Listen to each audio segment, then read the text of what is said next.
So for each version, this is one of the special for loops which has been used in your Java. This is available in your other languages as well, like C hash and all.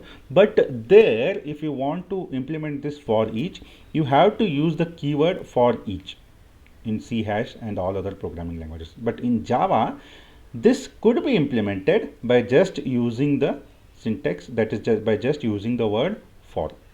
Okay, so this is very important. That is, this is one advantage of your Java programming language, that you can implement for each by just using the keyword for. Okay, so the syntax goes something like this: for followed by type, then you have this iteration variable, it could be anything, followed by that you have a collection. So this collection usually will be an array, or sometimes it could be some framework as well. Don't worry about the framework right now, we'll cover it in the later chapters.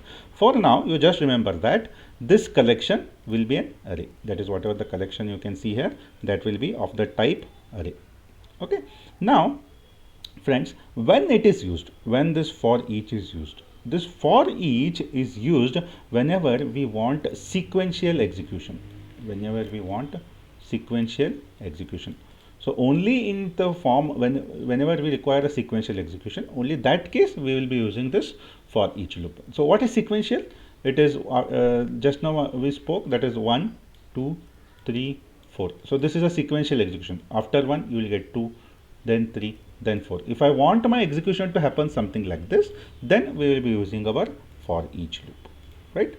So moving ahead, as I told you just now, that it is nothing but this collection would be anything like an array or a framework. Okay, now till when the loop executes, that is till your collection becomes complete. Like say for example, my collection is an array of 10 elements, 1 to 10 elements. Okay, so it will start from 1 and till when the loop will execute, till it reaches 10, till it reaches 10. Okay, so let us try to see it with the help of an example so that it becomes more clear. So you can now observe here, we have defined an array. This is an array whose name is nums and whose data type is integer, and it consists of 10 values. You can see here it consists of 10 values, and we have initialized another variable sum whose type is again integer and whose initial value is 0. So we are trying to find the sum of n numbers here. We are trying to find the sum of n numbers. So this is our traditional for loop. This is our traditional for loop. Please observe here, we have a loop control variable I. We had defined that loop control variable inside the for loop only, right? And whose initial value is 0. Next, we will be seeing the condition. The condition here we have put is I must be less than 10. Why? Because we have 10 values here. Because we have 10 values. Next, the iteration variable is, that is by what amount it has to, whether increment or decrement, is I plus plus, which is nothing but I is equal to I plus 1. That is every one value. If first value is 1, next value would be 2, after that 3, and so on. Okay. Next, this is nothing but sum is equal to sum plus nums I. So sum initial value is what now? Sum initial value is 0. So 0 is equal to 0 plus nums of 0. Here we have a 0. So what is 0th value? 0th value is 1. So 0 plus 1. Okay. Next, so there is only one statement here. There is only one statement inside your for loop. That's why everything has been written in one line, one single line. Okay. So what would be the next thing which is happening then? Your I would be getting incremented. Your I would be getting incremented. So initial value of your I was 0. Next it will become what now? 1. So what is your sum value right now? Sum value is 1. So 1 is equal to 1 plus, what is nums of I has been incremented? It has been incremented to second index here. This is your second index. Okay. So 1 plus 2 is nothing but your 3. So sum will be given the value of 3. So this goes on. This goes on. This iteration goes on until your I reaches 10. Until your I reaches 10. Okay. So this is your traditional for loop, friends. How your traditional for loop executes. Now let us see how your for each executes. So here we have defined your array. Again the same thing, if you can observe here, both these are same. Okay, here we have defined the result variable, which is sum, Again here both these things are same.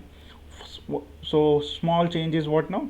Your for loop. Let us see, let us try to map this syntax with the syntax of for each, which is here. So first thing is what now? If you observe in for each, first thing we have is a type. First thing we have is a type. Okay. So first thing we have a type. So this type is mapped to integer. If you can observe here, it is integer. Next, we have a iteration variable. Our iteration variable is what now? It is x. Our iteration variable is x. Next, very important thing, please observe very carefully. We have a collection. We have a collection. As I told that this collection could be a collection of arrays. Okay. So this collection has been given to a collection of arrays. What is nums, friends? Nums is already available. Nums is nothing but it is here, which is nothing but a collection of arrays, an array of integers from 1 to 10. Okay. So please observe very carefully. Most of the things have been done inside this for loop is very similar to what we are written here. First, we have initialized the value int. Here also we have initialized the value int. Next, your iteration variable is x, but we are not defined its range. We are not defined its range. Why? Because we have defined it directly. We have assigned it directly to the array. The array here is what now? Nums. Okay. So sum is equal to sum plus x. Now you might get a question that how this gets incremented. So whenever such syntax is used, your nums will be getting incremented automatically. It will get incremented automatically. Like after the first execution, it will be here at 1. After the first execution, it would move to second value, then third value, then fourth value, and so on. So no need of any external or explicit declaration of increment statement. So that is a very major advantage of your for each loop. That is, it completely eliminates the need for loop counter. Whatever the loop counter will be there, that will be eliminating, and thereby it will be going on it automatically. That is, it cycles through the entire array. It cycles through the entire array. And how it cycles through? Obtaining one element at a time. It will take one element at a time. Sorry, it will take one element at a time, and like say for just now I said, first it will take 1, then 2, and so on. Okay, until where it will this goes on until all the values are over. That is, until it reaches this value, that is 10.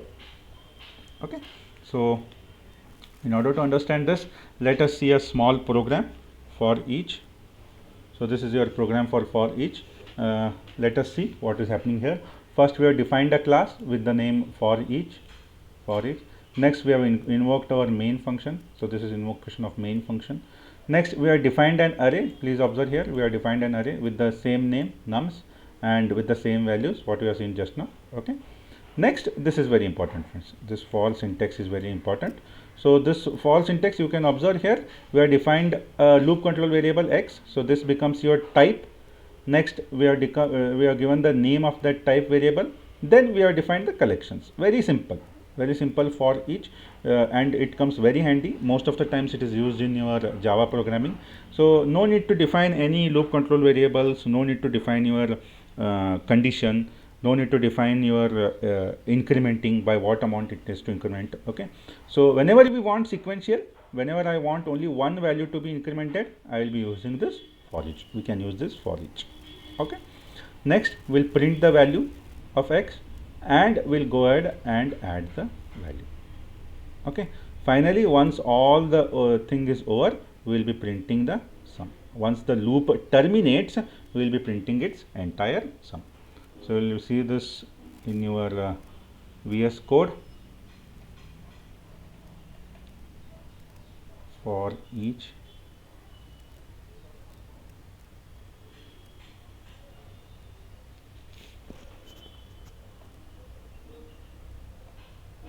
Yeah, here it is. So I'll clear my command window. So let us execute this for each. Yeah, you can see here it has looped from first value.